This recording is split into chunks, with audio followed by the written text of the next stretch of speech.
Hola, ¿cómo están? Bienvenidos nuevamente a su canal y hoy en el Día Mundial de la Diabetes voy a platicarles sobre esta enfermedad y voy a empezar por su definición. Pues bien, la diabetes es una enfermedad crónica degenerativa que va a aparecer cuando el páncreas no produce la suficiente insulina o bien la que llega todavía a producir la utiliza ineficazmente, ¿sí? Y entonces cuando tenemos una diabetes no controlada, a este efecto nosotros le llamamos una hiperglucemia, que es el aumento de glucosa en la sangre. Y a este padecimiento se le considera como la primera causa de muerte en México, ¿verdad? Y ahora entonces tenemos que se clasifica en tres grandes grupos esta diabetes, que es la diabetes mellitus tipo 1, la diabetes mellitus tipo 2 y la diabetes gestacional. ¿Por qué se produce la diabetes mellitus tipo 1? Bueno, esta principalmente es porque hay una autodestrucción de las células betas del páncreas, es decir, que nuestro sistema inmune ataca estas células y prácticamente elimina la producción de la insulina. Y entonces es cuando viene el efecto de la hiperglucemia, aumenta entonces los niveles de glucosa en la sangre y anteriormente se le conocía como una diabetes insulino dependiente o juvenil, en la que principalmente afecta a nuestros niños. ¿Por qué? Porque generalmente es la que se va a requerir como su único tratamiento a base de la insulina. Más adelante ya les comentaré un poquito más sobre su tratamiento. Bien, en la diabetes tipo 2 es muy diferente a la diabetes tipo 1. ¿Por qué? Porque esta es la más frecuente y esta se debe a un conjunto de factores propios del individuo. Principalmente pueden ser ambientales, es decir, que podemos todavía producir la insulina, pero la producimos no de una muy buena calidad, o el organismo, la que todavía llega a producir, no la utiliza eficazmente, ¿verdad?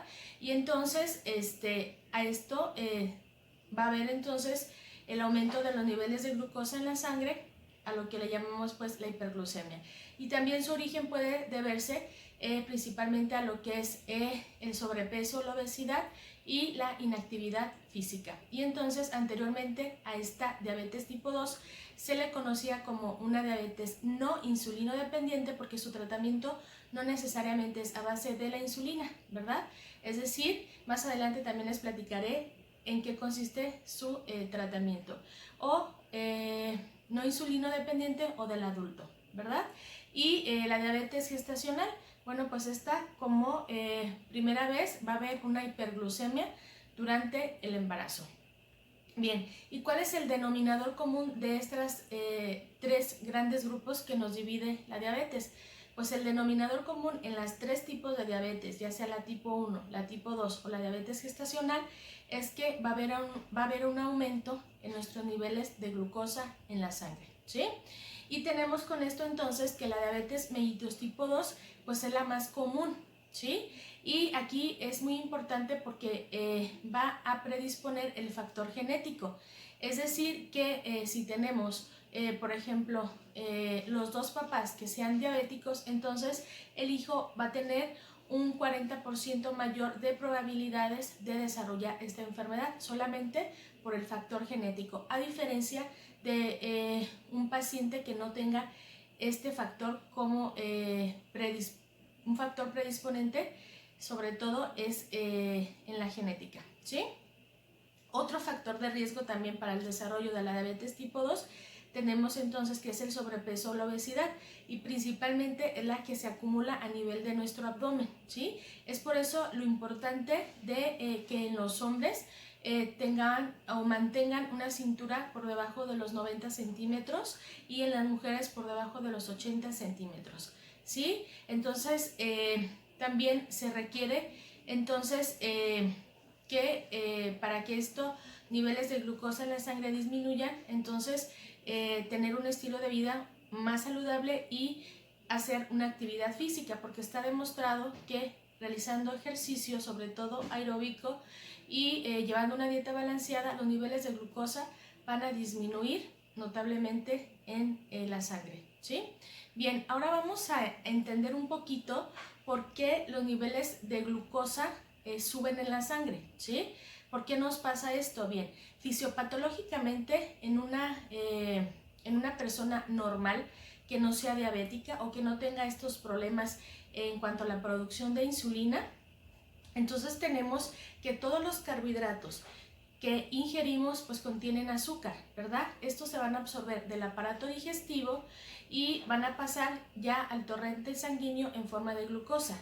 Es decir, que todas las células de nuestro cuerpo requieren de glucosa, de azúcar, como fuentes de energía para su función, ¿sí?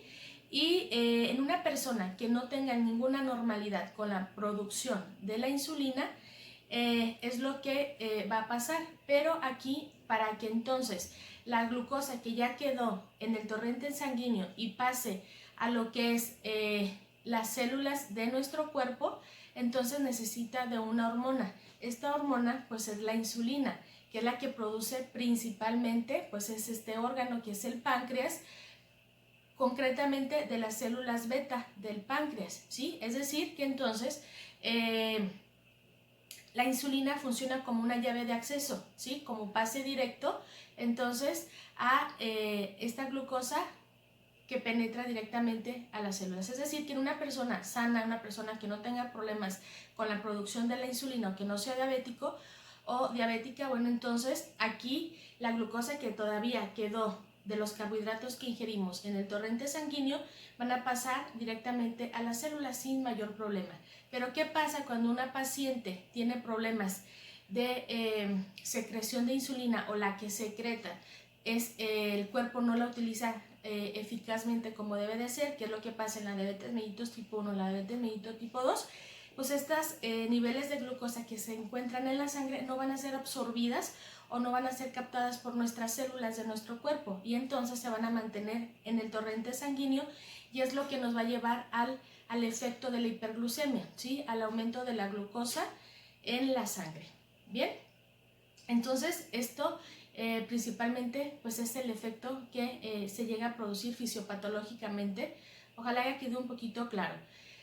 Pues bien, entonces con esto tenemos que a pesar de que nuestro fisiopatológicamente en la diabetes mellitus tipo 2 el páncreas ya no produce o como tal la insulina o la que produce no la utiliza directamente como debe de ser nuestro cuerpo, entonces aún así en la diabetes tipo 2 nuestro páncreas no deja de trabajar, trabaja arduamente para que el páncreas, principalmente de las células beta, pues siga secretando la insulina, ¿verdad? Pero con el paso del tiempo y en meses o años las células beta del páncreas se llegan a cansar, ¿sí? Y entonces esta producción de la insulina llega a cesar totalmente a un momento en donde ya no puede producir nuestro páncreas esta insulina y es cuando entonces se vuelve a elevar los niveles de glucosa en nuestro cuerpo. A diferencia de la diabetes tipo 1, ¿sí? Que aquí el individuo generalmente nace con una función normal de las células beta del páncreas, ¿sí? Pero aquí hay una autodestrucción de nuestro mismo organismo, de nuestro sistema inmune que ataca esas células beta, provocándole entonces la eliminación total y la producción de la insulina. Entonces con esto pues obviamente también nos lleva al aumento de los niveles de glucosa en la sangre, ¿sí? Bien, y entonces tenemos que una glucemia en ayunas tiene que estar por debajo de 100 miligramos sobre decilitro, ¿sí? Y cuando tenemos una glicemia por arriba de 126 miligramos sobre decilitro, entonces a esto ya nosotros le consideramos como una diabetes, ¿sí?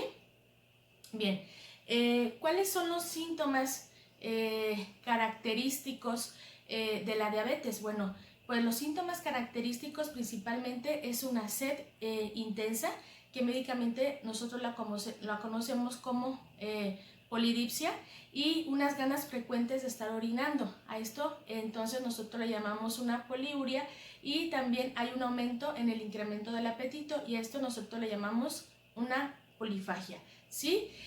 Pero a veces habrá pacientes que se manifiesten clínicamente con estos síntomas muy característicos, pero hay otros pacientes que a veces solamente van a presentarse con una resistencia a la insulina, es decir, que los síntomas que puedan manifestar solamente son debilidad, visión borrosa, hormigueo, entumecimiento en manos o pies, o bien va a presentar unas infecciones recurrentes en la piel debido a hongos, por infecciones fúngicas, ¿sí? Entonces, es aquí muy importante, por eso el estarnos, checarnos, acudir con nuestro médico de confianza para que nos valore, para que hagamos este test, nos chequemos de manera rutinaria nuestros niveles de glucosa, ¿sí? ¿Por qué? Porque a veces pasa de manifiesto esto y entonces se llega a complicar. Entonces, aquí es bien importante estar valorando nuestros niveles de glucosa, ¿sí? Bien, ¿cómo vamos a diagnosticar entonces la diabetes? Bueno, el diagnóstico lo vamos a hacer básicamente midiendo los niveles de glucosa en sangre, ¿sí? Y hay 4 formas para realizarlo, que es la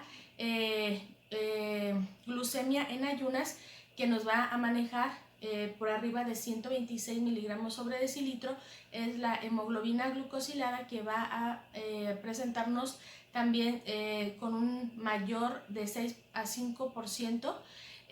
Tenemos también la curva de tolerancia a la glucosa, donde también nos va a presentar mayor de 200 miligramos sobre decilitro, y una glicemia o una glucemia al azar, donde vamos a tomar una muestra y a la hora que sea, y también nos va a manejar que presenta mayor de 200 miligramos sobre decilitro. Entonces, básicamente, con estas 4 pruebas vamos a ir diagnosticando nuestra diabetes o esta enfermedad, ¿sí? Bien, y ahora, ¿cuál es el tratamiento a seguir en la diabetes? Bueno, el tratamiento se basa en 3 pilares fundamentales, que es la dieta, es la actividad física y es la medicación. En cuanto a la dieta, aquí se recomienda pues una dieta totalmente que sea balanceada y que esta sea rica en fibra. ¿Por qué? Los carbohidratos que lleguemos a consumir se recomienda que sean ricos en fibra, porque la fibra va a evitar que se acumule rápidamente los niveles de glucosa en la sangre, ¿sí?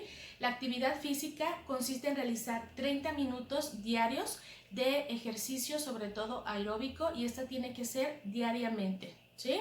Y bueno, la medicación, que tiene como objetivo mantener nuestros niveles de glucosa dentro de su normalidad y disminuir sobre todo los riesgos que nos llevan a las complicaciones propias de esta enfermedad, ¿sí? Pues bien, aquí tenemos que para la diabetes mellitus tipo 1, el único tratamiento que va a funcionar, ¿sí?, es la aplicación de la insulina. ¿Por qué? Porque esto, como ya en la clasificación les había comentado, nuestro mismo organismo, a través de nuestro sistema inmune, la autodestruye estas células beta del páncreas, que es la que produce la insulina. Entonces, prácticamente no producimos insulina. Entonces, es por eso que no hay otro tratamiento más que a base de la aplicación de la insulina en la diabetes mellitus tipo 1. Y esto aquí, bueno, pues hay que hacer una valoración específica de nuestro paciente, porque las unidades de insulina que se le apliquen a un paciente o a otro tienen que ir básicamente individualizadas, es decir, de acuerdo a las manifestaciones clínicas de cada paciente, ¿sí? ¿Por qué? Porque no todos los pacientes consumen los mismos carbohidratos, no todos los pacientes realizan las mismas actividades físicas, o no todos están checándose de manera regular sus niveles de glucosa. Entonces, antes de aplicar la insulina, es necesario hacer nuestros chequeos antes de glucosa, para sobre esto ir valorando cuántas unidades, también de acuerdo al peso obviamente, requiere nuestro paciente, ¿sí?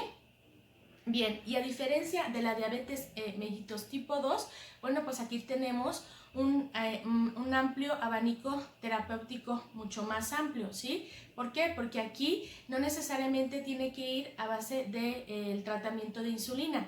Aquí está demostrado que si nosotros adoptamos una medida de un estilo de vida un poco más saludable en cuanto a nuestra dieta, comer un poco más sano, como ya lo había comentado, a base de que nuestros carbohidratos estén ricos de fibra y disminuir nuestro peso. Está demostrado entonces que con estas medidas que tomemos prácticamente van a bajar los niveles de glucosa en sangre. Más sin embargo, cuando a veces la producción en la diabetes mellitus tipo 2 todavía se produce insulina, pero esta no es de muy buena calidad o no la utiliza eficazmente nuestro cuerpo, entonces ahí cuando podemos utilizar 1 o 2 medicamentos, y esto es para que entonces ayudar un poco para que nuestra insulina funcione mucho mejor en nuestro cuerpo, ¿sí? Y bueno, pues tenemos una gran variedad en cuanto a los medicamentos terapéuticos y por mencionar los que más manejamos, pues se encuentran lo que son las biguanidas, que la que más manejamos está dentro de las biguanidas, está la metformina, están las sulfonilureas, están las inhibidoras de la alfa-descarboxilasa y bueno, pues la insulina, ¿sí? Principalmente. Pues bien, ¿cuáles son las complicaciones de esta enfermedad? Aquí es bien importante, si nuestro paciente tiene una relación muy estrecha, es decir, con su tratamiento lo lleva bien al pie de la letra, lleva un estilo de vida un poco más saludable, generalmente no va a haber complicaciones, ¿sí? Es lo que queremos nosotros totalmente evitar, que lleguen a las complicaciones, porque esto es lo que nos degenera prácticamente lo que es esta enfermedad y pues trae sus consecuencias que son totalmente muy delicadas. Dentro de las complicaciones, bueno, pueden ser generalizadas, es decir, que pueden ser en todo el organismo, pero sin embargo afecta principalmente a nivel de 3 órganos muy importantes, que es a nivel del corazón, a nivel del riñón y las arterias, ¿verdad? Entonces nos complica con enfermedades cardiovasculares, enfermedades renales y arteriales. Muy importante aquí en cuanto a las complicaciones, bueno, pues tenemos que en cuanto a las del corazón, cardiovasculares, nos va a formar placas de ateroma, lo que nos va a llevar a una aterosclerosis, y esta nos va a llevar a infartos. En cuanto al riñón, nos va a llevar principalmente a la insuficiencia renal crónica, que esta es la primera causa entonces de que nuestro paciente caiga, o sea, la causa de las diálisis, ¿sí? Y a nivel de lo que es del ojo, también está la retinopatía diabética, así como tenemos la neuropatía diabética, que esta va a presentarse en el 50% de todos los pacientes diabéticos, y esta va a tener como consecuencia la pérdida de la sensibilidad de alguna de las extremidades, ¿verdad? Y entonces con esto nos puede llevar a que nuestros pacientes se lleguen a pinchar con cualquier artefacto, no se den cuenta, y entonces nos va a generar lo que es el pie diabético, y con esto nos va a llevar a las amputaciones no traumáticas, ¿verdad? Entonces lo que tratamos de evitar aquí pues es básicamente todas estas complicaciones que van a ir degenerando y decayendo a nuestro paciente.